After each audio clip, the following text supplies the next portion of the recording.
Hello class. कक्षा 9वीं के विज्ञान विषय में आप सभी का स्वागत है। आज हम लोग पढ़ेंगे बल एवं गति के नियम, force and law of motion. तो चलिए स्टार्ट करते हैं। दैनिक जीवन में हम अपने आसपास की वस्तुओं को देखें तो कुछ वस्तुएं स्थिर अवस्था में लगती है और कुछ गतिशील। आप अपने चारों तरफ नज़र दौड़ाओ तो आप पाओगे कि कोई वस्तु क्या है, स्थिर में है, तो कोई वस्तु क्या है, गति में है। स्थिर मतलब ये हो गया, है ना, मतलब वो अपनी अवस्था में अपने अवस्था में परिवर्तन नहीं कर रही है तो वो क्या है, स्थिर। अगर वो समय के साथ अपनी अवस्था में क्या है, एक जगह से दूसरी जगह क्या हो रही है, चल रही है, तो वो क्या हो जाएगी, आपकी गति अवस्था, है ना। किसी स्थिर वस्तु को गति में कैसे लाते हैं? कोई वस्तु स्थिर में है तो उसको हम लोग गति में कैसे लाते हैं? साइकिल चलाने के लिए पैडल चलाना पड़ता है। पैडल चलाना बंद कर देने पर उसकी गति क्या हो जाती है, धीमी हो जाती है। जब हम लोग साइकिल चलाते हैं तो क्या होता है, साइकिल को चलाने के लिए हमें पैडल मारना पड़ता है ना। और अगर हम लोग पैडल मारना बंद कर देते हैं तो धीरे धीरे धीरे साइकिल की गति क्या हो जाती है, धीमी हो जाती है और कुछ समय पश्चात वह क्या हो जाती है, रुक जाती है। उसी तरह से गेंद को धकेलने पर क्या वो हमेशा के लिए गतिशील हो जाती है? क्या एक बॉल को मारने पर वो क्या हमेशा के लिए गति करती रहती है? ऐसा थोड़ी होता है। जब हम लोग बॉल को मारते हैं तो वो कुछ समय तक तो गति करती रहती है, मतलब क्या होती है, लुढ़कती लुढ़कती जाती है और कुछ समय के बाद क्या हो जाती है, रुक जाती है ना। ये सबने देखा है। तो अब यहाँ पे देखते हैं ऐसा क्यों होता है। गेंद को गति देने के लिए हमें उसे धकेलना पड़ता है ना। गेंद को, बॉल को हम लोग मारते हैं तभी तो वो आगे की तरफ जाती है और फिर क्या होती है, वह धीरे धीरे थोड़े समय के पश्चात रुक जाती है। तो अब यहाँ पे देखो, हम लोग जब बॉल को मारते हैं, ठीक है, फेंकते हैं, तो गति में क्यों आती है और कुछ समय पश्चात वो रुक क्यों जाती है? तो इसका कारण क्या है? तो इसका कारण है बल। गेंद को जब हम लोग क्या करते हैं, मारते हैं, ठीक है, तो एक तरह से हम लोग उसमें क्या कर रहे हैं, बाह्य बल दे रहे हैं। इसी कारण वो क्या होती है, आगे की तरफ गति करती है और कुछ समय के पश्चात क्या होती है, गेंद गति करते करते करते कुछ समय के पश्चात रुक जाती है। तो वहाँ पर भी एक बल काम करता है। कौन सा बल? घर्षण बल। तो यहाँ पे क्या हो रहा है, किसी चीज़ की अवस्था में परिवर्तन के लिए, किसी भी चीज़ की अवस्था में परिवर्तन के लिए एक बाह्य कारक की आवश्यकता होती है, जिसे हम क्या कहते हैं, बल। अवस्था का मतलब यहाँ पे है, अगर कोई वस्तु स्थिर अवस्था में है, स्थिर में है, ठीक है, अगर कोई वस्तु स्थिर अवस्था में है तो उसे गति अवस्था में लाने के लिए हमें बल चाहिए। अगर कोई वस्तु गतीय अवस्था में है तो उसे स्थिर अवस्था में लाने के लिए क्या चाहिए, हमें बल चाहिए। जैसे गेंद के उदाहरण से आप इसे आसानी से समझ सकते हो। पहले गेंद क्या होती, स्थिर अवस्था में होती है ना, रुकी हुई होती है। लेकिन जब हम लोग उसे उठाते हैं और बल उसमें डालते हैं तभी वो आगे की तरफ गति करती है। और जब वो गति करती रहती है तो वहाँ पे जैसे कि ज़मीन वह लुढ़कती लुढ़कती जाती है तो कुछ समय के पश्चात वह रुक जाती है, क्योंकि वहाँ पे ज़मीन में क्या होता है, घर्षण बल काम करता है। घर्षण बल के कारण ही वह क्या करती है, जो गेंद होती है उसको रोक देती है। ठीक। तो अब यहाँ पे हम एक क्रियाकलाप करेंगे। ये क्रियाकलाप को देखते हैं। छोटे लकड़ी के पट्टे को लेते हैं, लकड़ी का पट्टा, ठीक है, लकड़ी का पट्टा सबको पता है। तो इस क्रियाकलाप में हम लोग क्या करेंगे, एक लकड़ी का पट्टा लेंगे। तो लकड़ी के पट्टे के रूप में मैं ये यूज़ करूँगी, ठीक है। और क्या करना है, उसको 45 कोण पर झुका देना है। जैसे कि यहाँ पे देखो, एक गुटका रखा गया है और गुटका के ऊपर में लकड़ी का पट्टा को रखा गया है, मतलब इसे झुका करके रखा गया है, ठीक है। तो लंबे पट्टे को झुका करके रखना है। अब क्या करना है, गुटके को समतल के ऊपरी भाग पर रखकर सरकाएं। क्या करना है, इस जो लकड़ी का गुटका है उसके ऊपर में हमें लकड़ी का पट्टा को रखना है और ऊपर में बॉल को क्या करना है, डालना है। अब हमें ये देखना है कि ये बॉल कितनी दूरी तय करती है, उसको नोट करना है। उसके पश्चात क्या करना है, अब लकड़ी के पट्टे को हटा करके क्या रखना है, एक यहाँ पे रेत से भरे हुए ट्रे को रखना है। एक यहाँ पे ऐसे पात्र को रखेंगे जिसमें क्या भरा होगा, रेत भरा होगा। अब उसके ऊपर से बॉल को हम लोग क्या करेंगे, लुढ़काएंगे। तो अब ये देखना है कि बॉल वहाँ पे कितनी दूरी तक जाता है। उसके पश्चात क्या करेंगे,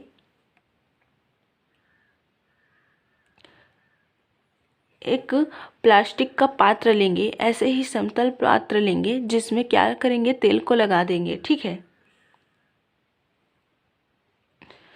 तो यहाँ और क्या करेंगे, उससे उसके ऊपर से अब बॉल को यहाँ से फिसलेंगे, मतलब गति करवाएंगे। तो अब देखेंगे वो कितनी दूरी तक गति करती है। तो यहाँ पे क्या क्या करना है हमें, तो यहाँ पे क्या करना है, यहाँ पे हमने गुटका लिया है ताकि ट्रे क्या मतलब जो लकड़ी का पट्टा क्या हो सके, इसमें ऐसा करके हम लोग उसके ऊपर में रख सके। ठीक है, तो यहाँ पे क्या करना है, अब यहाँ पे बॉल को डालना है। अब देखना है कि इस तरह से इस लकड़ी के पट्टे को झुका करके रखते हैं तो बॉल कितनी दूरी तय करती है, उसको अपनी कॉपी में नोट करना है, वो कितना दूरी तक चली है।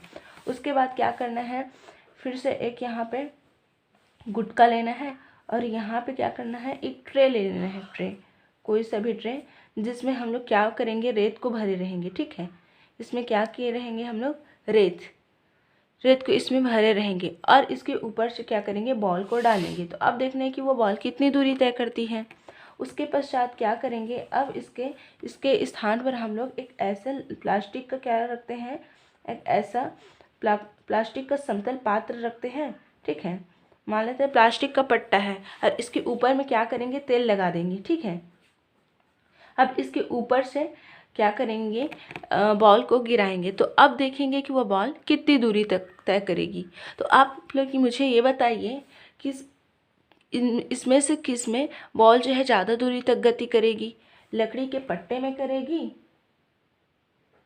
या फिर रेत के ट्रे में करेगी, या फिर ये क्या है आपका प्लास्टिक, ऐसा प्लास्टिक जिसमें क्या लगा हुआ है, तेल लगा हुआ है, तो किस में गति करेगी। तो यहाँ पे देखो, सबसे ज़्यादा जो है बॉल इस प्लास्टिक का जो पात्र है, प्लास्टिक का मान लेते हैं ट्रे है जिसमें हम लोग क्या लगा दिए हैं, तेल लगा दिए हैं। तो इसमें जो बॉल है सबसे ज़्यादा गति करेगी। क्यों गति करेगी, इसको बाद में देखेंगे। उसके पश्चात यहाँ पे जो लकड़ी का पट्टा है उसमें गति करेगी। उसके बाद यहाँ पे जो ट्रे है जिसमें हमने रेत भरा हुआ है उसमें गति करेगी। तो सबसे ज़्यादा इस प्लास्टिक के पात्र में क्यों गति करेगी। ठीक, तो जो बॉल है सबसे ज़्यादा गति किस में करेगी, जो आपका लकड़ी का जो आप जो यहाँ पे प्लास्टिक का ट्रे रखे हो जिसमें आपने तेल लगा दिया है, इसमें जो बॉल है सबसे ज़्यादा गति करेगी। इसका कारण क्यों, इसका कारण ये है कि इस प्लास्टिक में जिसमें आपने तेल लगा दी है वो कैसा है, चिकना है ना। तो चिकना है, इसका मतलब यहाँ पे घर्षण बल क्या है, कम है। घर्षण बल कम होने पर गति क्या होगी, ज़्यादा होगी। इसके पश्चात यहाँ पे पट्टा है लकड़ी का, तो उसके पश्चात सबसे पहले तो इसमें ज़्यादा दूरी तय करेगी, उसके पश्चात इसमें इसकी अपेक्षा थोड़ी कम दूरी तय करेगी। इसमें भी घर्षण बल है लेकिन इसकी अपेक्षा घर्षण बल क्या है, इसमें ज़्यादा है। उसके बाद जो रेत का ट्रे आप रखे हो उसमें घर्षण बल सबसे अधिक है। ठीक है, तो इसका कारण क्या है, घर्षण बल है। घर्षण बल के कारण अगर घर्षण बल ज़्यादा है तो क्या होती है, वो घर्षण बल ज़्यादा होने के कारण वो क्या होती है, जो वस्तु उस पर गति कर रही है उसको वो ज़्यादा रोकती है। अगर घर्षण बल कम है तो वो वस्तु को क्या करेगी, कम रोकेगी, है ना। तो हमने जो यहाँ पे क्रियाकलाप किया है लकड़ी का पट्टा को लेकर, उसको अब हम उसके बारे में और देखते हैं। तो हम घर्षण बल के बारे में पहले भी पढ़ चुके हैं, जो वस्तु की गति को क्या करता है, रोकता है। एक बॉल जो मैदान में एक बॉल को हम लोग फेंकते हैं तो क्या होती है, वो बॉल गति करती रहती है और कुछ समय पश्चात रुक जाती है। तो वहाँ पे बॉल के रुकने का कारण क्या है, घर्षण बल है ना। तो घर्षण बल के बारे में हम लोग पहले भी पढ़ चुके हैं, जो वस्तु की गति को क्या करती है, रोकती है। घर्षण बल का मान, घर्षण बल का जो मान सतह की प्रकृति के अनुसार बदलता रहता है। जिन सतह पर घर्षण बल कम होता है उन पर वस्तु अधिक दूरी तय करती है। ठीक है, मतलब ये है कि आप चिकना फर्श पे आप बॉल को क्या कर रहे हो, फेंक रहे हो, और एक है दरदर वाला एरिया, मतलब क्या है, पहाड़ वाले एरिया में फेंक रहे हो। तो किसमें मतलब एक है आपका समतल एरिया एकदम चिकना है, उसमें बॉल को फेंक रहे हो, और एक ऐसा एरिया है, एक ऐसा जगह में फेंक रहे हो जिसमें कंकड़ पत्थर छोटे छोटे बहुत ज़्यादा है। ठीक है, तो वहाँ पे आप किस में जो है बॉल ज़्यादा गति करेगी। ऑब्वियसली जो चिकना वाला जगह है, मतलब फर्श में, वो क्या है, ज़्यादा गति करेगी। इसकी अपेक्षा जो कंकड़ वाला एरिया है वहाँ पे बॉल जो है कम गति करेगी, है ना। तो इसी को बोला जा रहा है जहाँ पे जिन सतह पर घर्षण बल कम होता है उस पर वस्तु अधिक दूरी तय करती है। ठीक, इसके आधार पर बताए गए उक्त क्रियाकलाप में किस सतह पर घर्षण बल का मान सबसे कम था, किसमें था। जैसा कि हमने देखा, जिन सतह पर घर्षण बल का मान सबसे कम होता है उस पर वस्तु अधिक दूरी तय करती है। तो घर्षण बल सबसे कम वो प्लास्टिक का जो पट्टा लिए थे जिसमें हमने तेल लगाया था उसमें सबसे कम था। अब आगे देखें, यदि सतह पर घर्षण बल का मान 0 हो तो क्या वस्तु कभी रुकेगी ही नहीं। अब हमने देखा कि कोई वस्तु गति कर रही है तो वो रुक जा रही है, एक समय पश्चात रुक जाती है। जैसे बॉल के बारे में ही हमने देखा, बॉल गति करती रहती है और कुछ समय पश्चात वो क्या हो जाती है, रुक जाती है। तो उसके रुकने का कारण हमने बताया घर्षण बल। तो अगर क्या वस्तु पर कभी भी घर्षण बल नहीं लगे तो क्या वस्तु हमेशा चलती रहेगी। तो इसके लिए गैलीलियो एक साइंटिस्ट थे, उन्होंने इसके संबंधित कुछ नियम, कुछ सिद्धांत या फिर उसके बारे में कुछ कहना चाहा था। तो क्या है, गैलीलियो का कहना था कि किसी बाह्य अवरोध बल की अनुपस्थिति में क्षैतिज तल पर गति करती हुई वस्तु नियत वेग से लगातार गति करती रहती है। और इसी तरह यदि कोई वस्तु विराम में है तो जब तक उस पर बाह्य बल कार्य नहीं करेगा तब तक वह वस्तु उसी अवस्था में रहेगी। यहाँ पे ये कहा जा रहा है, अगर कोई वस्तु गति में है, ठीक है, अगर कोई वस्तु गति कर रही है तो वो तब तक रुकेगी नहीं, वो तब तक स्थिर अवस्था में नहीं आएगी जब तक उस पर कोई बाह्य बल कार्य ना करे। अगर कोई वस्तु स्थिर अवस्था में है तो वह गति अवस्था में तब तक नहीं आएगी जब तक हम उसमें बाह्य बल ना लगाएं। ठीक है, अतः हम कह सकते हैं कि वस्तु अपनी स्थिति में तब तक बनी रहती है जब तक कि कोई बाह्य बल उसकी स्थिति में परिवर्तन उत्पन्न ना करे। देखो, बॉल क्या होती है, पहले स्थिर होती है, जब हम लोग उसमें बल लगाते हैं, उसको उठा करके फेंकते हैं, तभी वो गति अवस्था में आती है। अगर उसको हम लोग बॉल को उठा करके फेंकेंगे नहीं, उसमें बल लगाएंगे ही नहीं, तो वो तो वैसे ही बनी रहेगी। अगर साल तक उसको हम लोग उठा करके नहीं फेंक रहे हैं या फिर उसमें कोई भी बल नहीं लगा रहे हैं तो बॉल क्या है, वैसी का वैसी अपनी जगह पर बनी रहेगी। उसी तरह से क्या होता है, जब बॉल गति करती रहती है, अगर उस पर घर्षण बल ना लगाया जाए, ठीक है, किसी भी प्रकार का घर्षण बल अगर उस बॉल पर नहीं लग रहा है तो वो वस्तु वैसी का वैसी गति करती रहेगी। इसी को बोला जा रहा है कि वस्तु अपनी स्थिति में परिवर्तन तभी करती है जब उसमें कोई बाह्य बल कार्य करता है। ठीक है, जब हम उसमें बाह्य बल लगाएंगे तभी वह स्थिति में परिवर्तन करेगी। अगर वो स्थिर अवस्था में है तो वो गति अवस्था में आएगी, गति अवस्था में है तो वो स्थिर अवस्था में आएगी। जब कब आएगी, जब उसमें बाह्य बल लगेगा। अगर उसमें कोई बाह्य बल नहीं लगा है तो अपनी स्थिति में परिवर्तन वो कभी भी नहीं करेगी। ठीक है, तो हम इसे क्या कहते हैं, इसे हम लोग जड़त्व कहते हैं।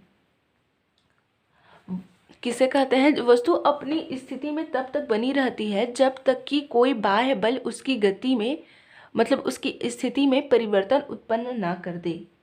ठीक है, इसे हम लोग क्या कहते हैं, इसे जड़त्व कहते हैं। ठीक है, ये क्वेश्चन है, इसको नोट कीजिएगा, जड़त्व किसे कहते हैं। तो क्या होती है, जब किसी वस्तु जो होती है जो वस्तु होती है वह अपनी स्थिति में परिवर्तन तभी करती है जब उस पर कोई बाह्य बल काम करता है। अगर उस पर बाह्य बल काम नहीं करता है तो वह अपनी स्थिति में परिवर्तन नहीं करती है। तो इसे हम लोग कहेंगे जड़त्व का नियम। तो जड़त्व के उदाहरण को देखते हैं जिससे जड़त्व आसानी से समझ में आ जाएगा। तो जड़त्व के और कई उदाहरण हम अपने दैनिक जीवन में देखते हैं, जैसे चलते वाहन में एकाएक ब्रेक लगने पर उसमें बैठा व्यक्ति आगे की ओर झुक जाता है। मान लेते हैं आप बस में कहीं पे जा रहे हो, ठीक है। जब उसमें बस में अचानक से ब्रेक लगता है तो क्या होता है, जो व्यक्ति उसमें बैठा होता है क्या होता है, सामने की तरफ झुक जाता है। तो ऐसा होता क्यों है? ऐसा क्यों होता है? क्योंकि देखो, जब बस गति करता रहता है तो उसके साथ जब हम लोग उसमें बैठे रहते हैं, बस में बैठे रहते हैं ना, तो उसके साथ हम लोग भी क्या होते हैं, उसमें गति करते रहते हैं, ठीक। और जब अचानक से ब्रेक लगता है तो हमारा शरीर का नीचे वाला भाग, मतलब पैर, कमर से पैर तक का भाग क्या होता है, सीट के साथ लगा होता है। तो वो क्या होता है, जब ब्रेक लगता है तो वो स्थिर अवस्था में आ जाता है। देखो, जब गाड़ी में ब्रेक लगता है तो क्या होता है, हम उसमें सीट में क्या है, बैठे रहते हैं, है ना। तो ब्रेक लगता है तो हमारा कमर से नीचे पैर तक का भाग क्या होता है, बस में जब ब्रेक लगता है तो वो स्थिर अवस्था में आ जाता है। तो उसके साथ हमारा कमर से नीचे तक का भाग भी स्थिर अवस्था में आ जाता है। लेकिन ऊपर से सिर जो है, आपका सिर क्या होता है, आगे की तरफ झुक जाता है। तो ऐसा इस कारण होता है क्योंकि नीचे का भाग तो स्थिर अवस्था में आ जाता है, लेकिन ऊपर का जो भाग होता है, सिर वाला भाग, वो स्थिर अवस्था में नहीं आ पाता। तो इसी के कारण क्या होता है, हम लोग ऐसे करके आगे की तरफ झुक जाते हैं, ठीक है। तो यहाँ पे देखते हैं उदाहरण को। जैसे चलते वाहन में एकाएक ब्रेक लगाने पर उसमें बैठा व्यक्ति आगे की ओर क्या होता है, झुक जाता है और वाहन में पड़ी वस्तुएं आगे की ओर सरक जाती है। ये सबने देखा है, आपने भी ऐसा महसूस किया होगा, है ना। ऐसी परिस्थिति में कुछ और उदाहरण दें। क्या आप बता सकते हैं कि ऐसा क्यों होता है, ऐसा हम क्यों होता है हमारे साथ, क्यों हम आगे की ओर झुक जाते हैं? तो इसको देखते हैं। चलते वाहन में बैठा व्यक्ति वाहन के साथ गतिशील अवस्था में होता है। कोई व्यक्ति अगर बस में या फिर किसी भी वाहन में बैठा होता है तो वाहन गतिशील होता है, तो उसके साथ व्यक्ति भी उसके साथ गति करता रहता है। वाहन के रुकने पर उसके शरीर का जो निचला भाग होता है, जो सीट के साथ लगा होता है, वह बस के साथ स्थिर अवस्था में आ जाता है। परंतु जड़त्व के कारण ऊपर का भाग गतिशील ही बना रहता है। देखो, जड़त्व का नियम ये है कि कोई वस्तु अपनी स्थिति में परिवर्तन का विरोध करती है, ठीक है। जड़त्व का नियम क्या है, कोई भी वस्तु अपनी स्थिति में परिवर्तन के क्या करती है, विरोध करती है। मतलब अगर वो स्थिर में है तो स्थिर में बनी रहना चाहेगी, अगर वो गतिशील में है तो हमेशा गतिशील में ही बनी रहना चाहेगी। तो इसके कारण क्या होता है, जब हम लोग वाहन में बैठे रहते हैं तो जब वाहन पर ब्रेक लगता है तो हमारा शरीर का नीचे वाला भाग तो सीट के साथ लगा होता है, इसके कारण वो स्थिर अवस्था में आ जाता है। लेकिन जो शरीर का जो ऊपर वाला भाग है वो क्या होता है, गतिशील में ही रहता है, वो तुरंत जो है स्थिर अवस्था में नहीं आ पाता है। इसके कारण क्या होता है, हम आगे की ओर झुक जाते हैं। तो इस उदाहरण को आप लोग और पढ़िएगा, ठीक है। और क्या है, इस जड़त्व का एक और उदाहरण है। क्या होता है, जब हम लोग बस में बैठे रहते हैं और बस क्या होती है, स्थिर अवस्था में होती है, ठीक है। बस कैसे, अभी चालू नहीं हुई है और बस में हम लोग बैठे हैं। जब बस क्या होती है, बस चालू होती है तो अचानक से हम लोग पीछे की ओर आ जाते हैं। तो ऐसा क्यों होता है, इसको भी आप लोग चर्चा कीजिएगा। सोचो जरा, ऐसा क्यों होता है? बस में हम लोग बैठे रहते हैं और बस स्थिर अवस्था में रहती है, लेकिन जब बस जो होती है अचानक से चालू होती है तो हम लोग क्या होते हैं, हमारा जो ऊपर वाला भाग है, सिर वाला भाग, वो पीछे की ओर चला जाता है। तो ऐसा क्यों होता है? तो ऐसा इसलिए होता है, जब बस पहले क्या था, स्थिर था, उसमें हम लोग बैठे थे तो उसके साथ हम लोग भी क्या थे, स्थिर थे। लेकिन बस जब चालू होता है तो हमारा नीचे वाला भाग, मतलब कमर से पैर तक का भाग बस के साथ जुड़ा हुआ होता है, सीट के साथ, है ना। तो बस जब गति में आता है तो हमारा नीचे वाला भाग भी गति में आ जाता है, लेकिन ऊपर वाला जो भाग होता है, मतलब सिर वाला भाग, वो तुरंत क्या होता है, गति में नहीं आ पाता है, ठीक है। तुरंत गति में नहीं आ पाता है, तो इस कारण वो हमारा ऊपर वाला भाग ऐसे करके झुक जाता है पीछे की ओर, ठीक। तो ये है जड़त्व। जड़त्व क्या होता है, कोई भी वस्तु जो होती है अपनी स्थिति में परिवर्तन का विरोध करती है। मतलब ये है कि कोई वस्तु गतिशील में है तो वो गतिशील अवस्था में ही रहना चाहेगी, और कोई वस्तु स्थिर अवस्था में है तो वह स्थिर अवस्था में ही रहना चाहेगी। जब तक हम उस पर कोई बाह्य बल नहीं लगाएंगे तब तक वह अपनी स्थिति में परिवर्तन नहीं कर पाएगी। तो यहाँ पे हमने जड़त्व के उदाहरण के बारे में देखा। कौन कौन से उदाहरण के बारे में देखा? बस में बैठा व्यक्ति जब बस में अचानक ब्रेक लगता है तो कहाँ आगे की तरफ झुक जाता है, और उसी प्रकार से बस के एकाएक चालू होने पर बस में बैठा व्यक्ति पीछे की ओर झुक जाता है। तो ये है जड़त्व के उदाहरण, और जड़त्व के उदाहरण आप लोग देखिएगा। अब आगे देखते हैं हम लोग जड़त्व और द्रव्यमान। आगे देखते हैं जड़त्व तथा द्रव्यमान। अभी तक हम दिए गए सभी उदाहरण से को देखे हैं तो हमें पता चला है कि प्रत्येक वस्तु अपनी अवस्था में परिवर्तन का क्या करती है, विरोध करती है। चाहे वह विराम अवस्था में हो या गति अवस्था में हो, वह इस स्थिति को बदलना नहीं चाहती है और अपनी मूल अवस्था बनाए रखना चाहती है। वस्तुओं की यह प्रकृति को हम लोग क्या कहते हैं, जड़त्व कहते हैं। इससे कई और सवाल उभरते हैं, जैसे यह सोचा जा सकता है कि क्या सभी वस्तुओं में जड़त्व होता है? यदि हाँ तो इसका मान किस पर निर्भर करता है? और यह भी कि क्या सभी वस्तुएं में जड़त्व का मान समान होता है? आइए इसे जानने के लिए हम यहाँ पे एक क्रियाकलाप करते हैं। तो क्या सभी वस्तुओं में जड़त्व समान होती है और क्या प्रत्येक वस्तु में जड़त्व पाई जाती है? इसको जानने के लिए हम यहाँ पे एक क्रियाकलाप करेंगे। आप प्लास्टिक की 2 बोतल लो, बोतल क और बोतल ख। ठीक है, हम लोग यहाँ पे क्या करेंगे, प्लास्टिक की 2 बोतल लेंगे। तो हम लोग यहाँ पे क्रियाकलाप करेंगे जिसमें हमने 2 बोतल लिया है, एक जो है खाली बोतल है और दूसरा बोतल क्या है, पानी से भरा हुआ है। तो अब हम लोग जब इन दोनों को उठा करके गिराएंगे तो किस बोतल को हम लोग आसानी से गिरा सकते हैं, खाली वाले बोतल को या फिर भरे वाले बोतल को? किस बोतल को गिराना हमारे लिए आसान होगा? तो आप पाएंगी कि जो बोतल क्या है, खाली है, उसको गिराना क्या है, आसान है ना। इसी तरह से और देखें तो एक बॉक्स क्या है, आपका पुस्तक से भरा हुआ है। इसमें बॉक्स में क्या है, बहुत से पुस्तक भरे हुए हैं, ठीक। और एक बॉक्स क्या है, पूरी तरीके से खाली है। तो किसको हम लोग आसानी से धकेल सकते हैं, इस पुस्तक से भरे हुए बॉक्स को या फिर खाली बॉक्स को? तो आप लोग बोलोगे इस खाली बॉक्स को, है ना। तो ऐसा क्यों होता है? यहाँ पे हमने देखा एक बोतल में पानी खाली है और दूसरा बोतल में पानी भरा हुआ है। तो हम लोग जो खाली वाले बोतल है उसको आसानी से नीचे गिरा सकते हैं, है ना। उसके हमारे लिए इस खाली वाले बोतल को गिराना आसान है। तो ऐसा क्यों होता है? क्योंकि क्या होता है, भरी हुई जो बोतल होती है जिसमें हमने पानी भरा होता है, उसकी अवस्था बदलने के लिए क्या होती है, ज़्यादा बल की आवश्यकता होती है। इसकी अपेक्षा ये बोतल क्या है, खाली है, क्या है, ये हल्का है, ये इसमें क्या है, ये क्या है, वजन में हल्का है। तो ये क्या है, ये आसानी से अपना अवस्था परिवर्तन कर लेती है। हम लोग यहाँ पे उसको स्थिर अवस्था में रखते गिराते हैं तो वो तुरंत गतिशील में आ जाती है। लेकिन ये बोतल क्या है, भारी है। तो जब हम लोग इसको गिराते हैं तो वह थोड़े टाइम के बाद क्या होती है, मतलब उसके लिए गिरना क्या होता है, आसान नहीं होता है। तो इस कारण क्या होता है, हमारे लिए खाली बोतल को गिराना आसान होता है। और उसी तरह से यहाँ पे देखें तो एक बॉक्स क्या है, पुस्तक से भरा हुआ है और दूसरा बॉक्स क्या है, खाली है। तो हमारे लिए इस खाली बॉक्स को धकेलना आसान है, किसकी अपेक्षा, इस पुस्तक से भरे हुए बॉक्स की अपेक्षा। तो यहाँ पे ऐसा क्यों होता है, क्योंकि इस बॉक्स को जो कि क्या है, भारी है, तो इसको अपनी अवस्था बदलने के लिए ज़्यादा बल लगाना पड़ेगा, है ना। इसको अपनी अवस्था, पहले स्थिर अवस्था में है, स्थिर अवस्था में गतिशील अवस्था में लाने के लिए ज़्यादा बल लगाना पड़ेगा।